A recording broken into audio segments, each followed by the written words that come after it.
টলিপাড়ার জনপ্রিয় জুটি বনি কৌশানী কেবল পর্দায় নয়, বাস্তবে তারা বহু বছর ধরে সম্পর্কে রয়েছেন। দুজনে মিলে শুরু করেছেন একটি প্রযোজনা সংস্থাও, পাশাপাশি অভিনয় চালিয়ে যাচ্ছেন তারা। দেখতে দেখতে কাটিয়ে ফেললেন 10টা বছর। সেই উপলক্ষে সেলিব্রেট করলেন প্রেমের 10তম জন্মদিন, মানে লাভ অ্যানিভার্সারি। একটি ভিডিও শেয়ার করেন, সেখানে বেলুন বাতি দিয়ে সাজানো বনি কৌশানী একসাথে কেক কাটছেন। কেক কেটে একে অপরকে খাইয়েও দেন। ভিডিওটি শেয়ার করে বনি লেখেন, আরো একটা বছর আমাদের জার্নির শুরুর দিনটা উদযাপনের আরো একটা অজুহাত মাত্র। আমাদের প্রেমের গল্পটা আমার খুব প্রিয়।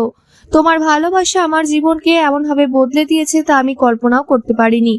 আমার পথপ্রদর্শক আলো হওয়ার জন্য তোমাকে ধন্যবাদ। একসঙ্গে থাকার আরো একটা বছরের জন্য শুভেচ্ছা। Happy 10th। কৌশানীর প্রথম কাজ পারবো না আমি ছাড়তে তোকে, আর এই ছবির সূত্রেই প্রেমের শুরু তাদের।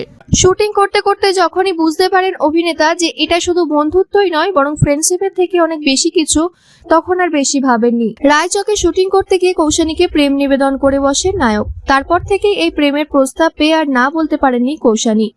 সম্পর্ক নিয়ে কখনো রাগঢাক করেননি তারা, বরং অকপটে সকলের সামনে ধরা দিয়েছেন নানা মুহূর্ত নিয়ে তাদের।